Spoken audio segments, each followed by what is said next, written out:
Good evening and welcome to the 6:30 Prime News on My Media Prime. My name is Genda Pelgrin Blanche King. After the destructive wind of yesterday that destroyed the roof of some houses here at Fengudrombange in Douala, residents have been without electricity for 24 hours. Most electricity poles were destroyed during the strong winds, and new agents were on the site today to take stock of the damages. Gladys Bomotongina in the French language.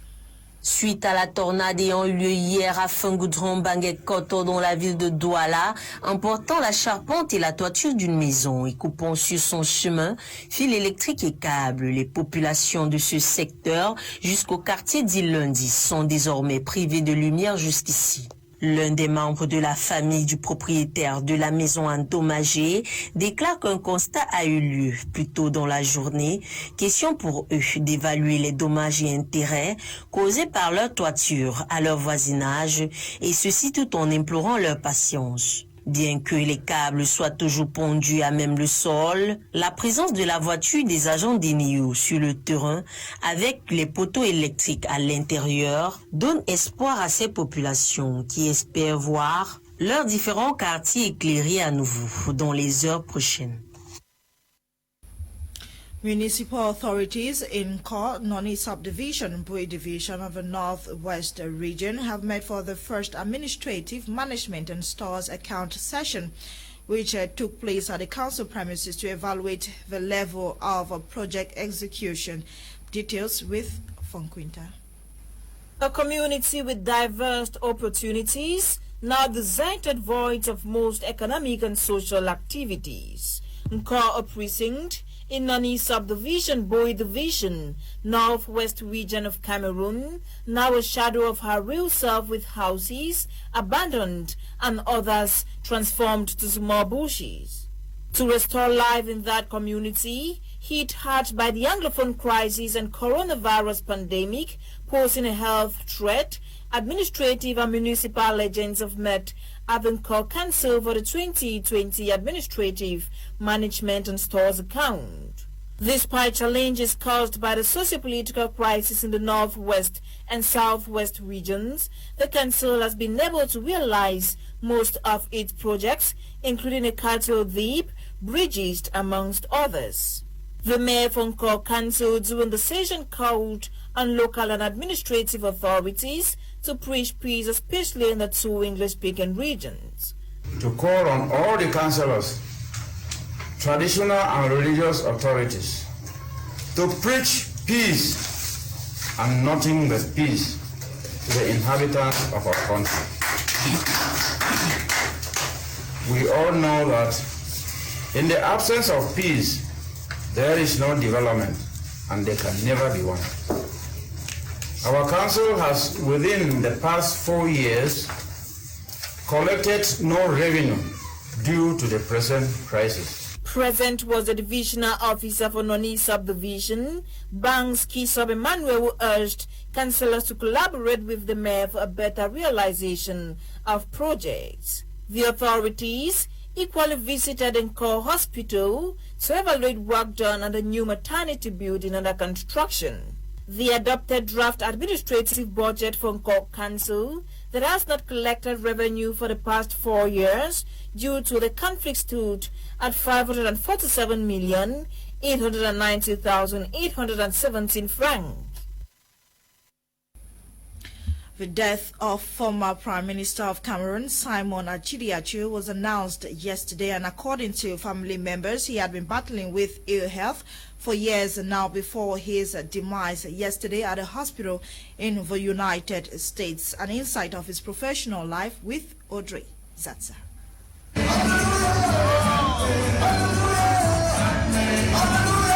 Born on November 5, 1934 in Bamenda Mezam Division, Simon ACHIDI ACHU was first an accountant at the then Widikum Council, then trainee at the Cameroon Development Corporation. Perfectly bilingual, he begins his political career as translator and interpreter at the Presidency of the Republic, this after his studies at the National School of Administration and Magistracy, ENAM. He's been made minister in the two successive regimes, first in 1971 under Amadou Waijo, where he was Minister Delegate for State Inspection, before being promoted to Minister of Justice in 1972, where he served for 3 years. On April 9, 1992, under President Paul Biya, he becomes the first ever Anglophone Prime Minister head of government till September 19, 1996, when he is replaced by Peter Mafani Musonge. In 2009, he becomes one of the 3 members of the new Council of Elders of the CPDM Northwest Section, where the opposition SDF had been dominant. In June 12, 2013, when the Senate office is elected, ACHIDI ACHU becomes Vice President of the Senate. Famous for his electoral slogan, Politics Nanjangi, the last Njangi he ate was the post of Chairman of Board of Directors of the National Investment Corporation. Cameroon and China have signed an economic and technological cooperation agreement. The agreement is meant to give grants and also reduce Cameroon's debt by over 10.4 million francs CFA. Alamin Ousmane May, Cameroon's Minister of Economy, signed for Cameroon, while the Chinese ambassador to Cameroon signed for China. Details with Nora Kabi.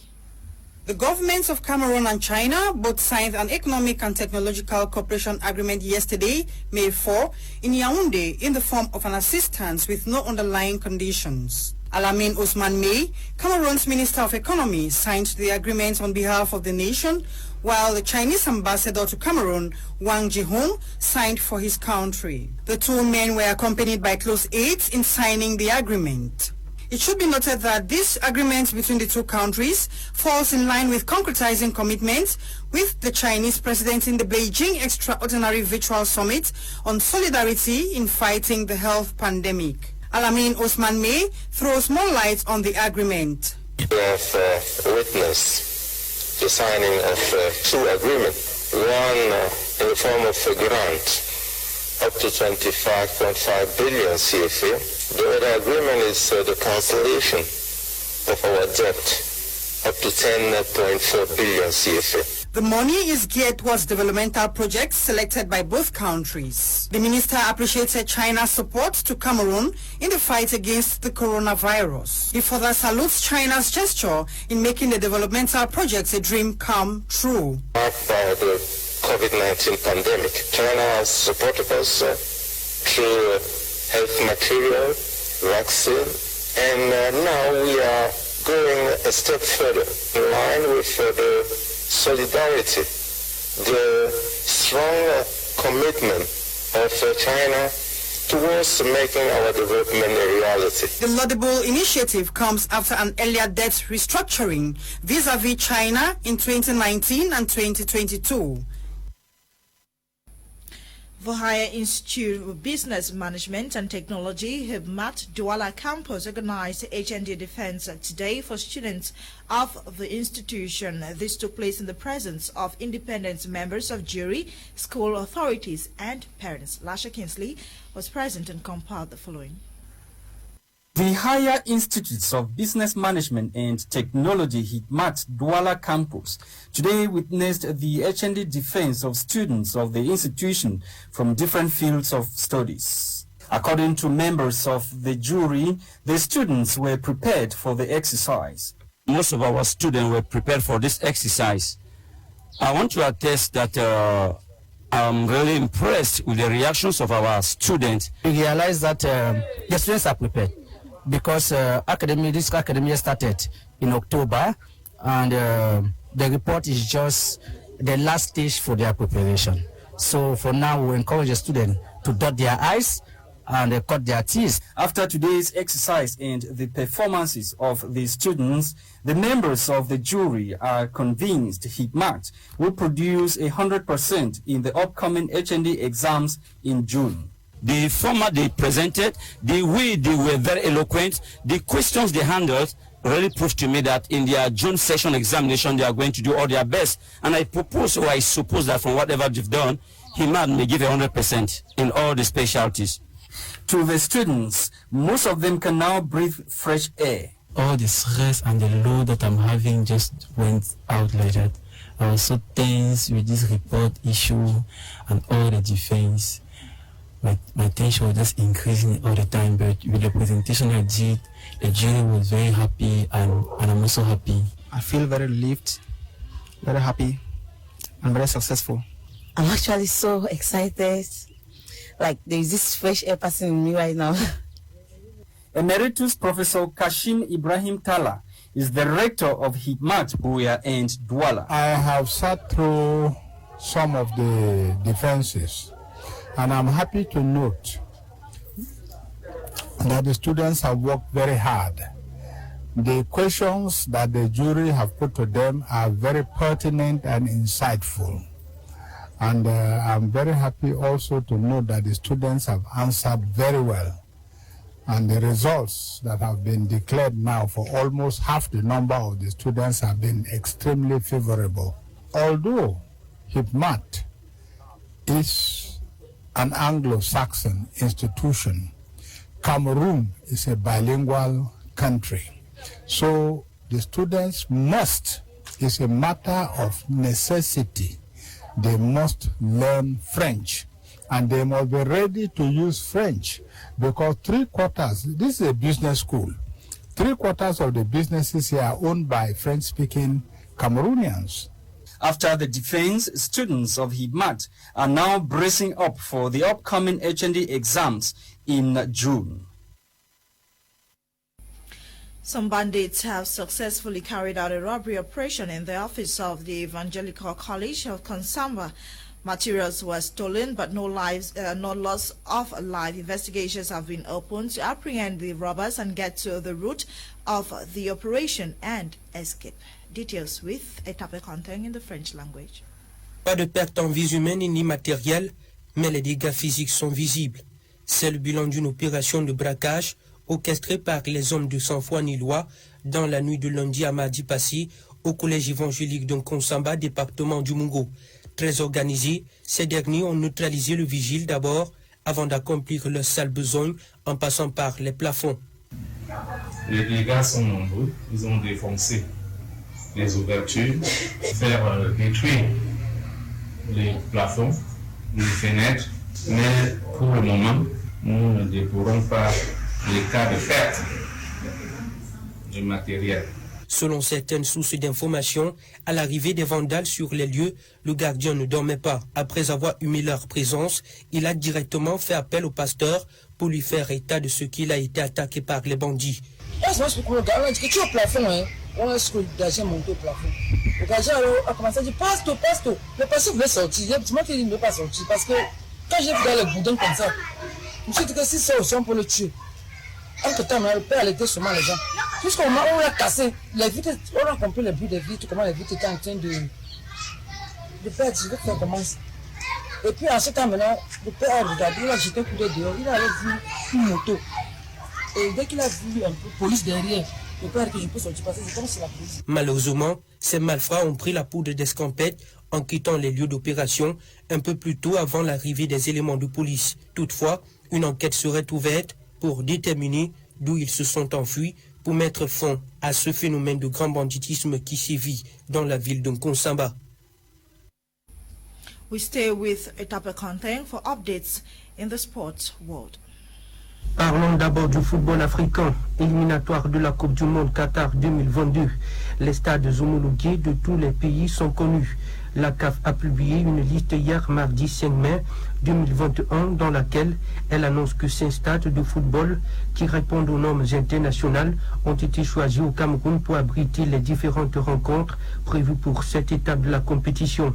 Il s'agit en l'occurrence du bijou de Japoma, de la cuvette de Fondina d'Amadou Ayidjo, du plateau de la réunification de Bepanda, du stade Rumde Adja de Garoua et celui d'Omnisport de Dimbi. En dehors du pays de Roger Mila, d'autres pays africains ne sont pas en reste. L'on a également l'Afrique du Sud avec ses 13 stades, l'Égypte 7, le Nigeria 6, comme le Maroc. Pour s'intéresser maintenant à la Champions League européenne, Manchester City a battu Paris Saint-Germain hier mardi 2-0 en match retour sur la pelouse d'ACHIDI en Angleterre, comme en aller avec 2-1 au Parc des Princes en France. Les Scabloux ont bien exploité leur première occasion en ouvrant le score à la 11e minute avec un but rapide de Riyad Mahrez à la conclusion d'un contre-éclair initié par un magnifique dégagement du gardien Ederson. Au retour des vestiaires, comme à l'aller, les hommes de Mauricio Pochettino ont terminé à 10 après le carton rouge d'Angel Di Maria à la 69e minute pour une semelle volontaire sur Fernandinho. Manchester City a tué la rencontre d'un contre-assassin initié par Phil Foden, dont le centre a trouvé Mahrez qui double la mise à la 77e minute. Ainsi, Manchester City s'est qualifié pour la finale. La joie des Citizens déborde dans les vestiaires et hors du stade. Ce club n'attend plus que son adversaire pour décrocher son trophée après la seconde demi-finale qui opposera ce soir à partir de 20h le Real de Madrid contre Chelsea à Stamford Bridge Stadium de Londres. We've come to the end of today's edition of Prime News. See you tomorrow, God willing, at 6:30 for another edition of Prime News on My Media Prime. My name is Genda Blanche King. At 7 p.m. Prime Hour will be live. Enjoy today's edition. Happy viewing and good night.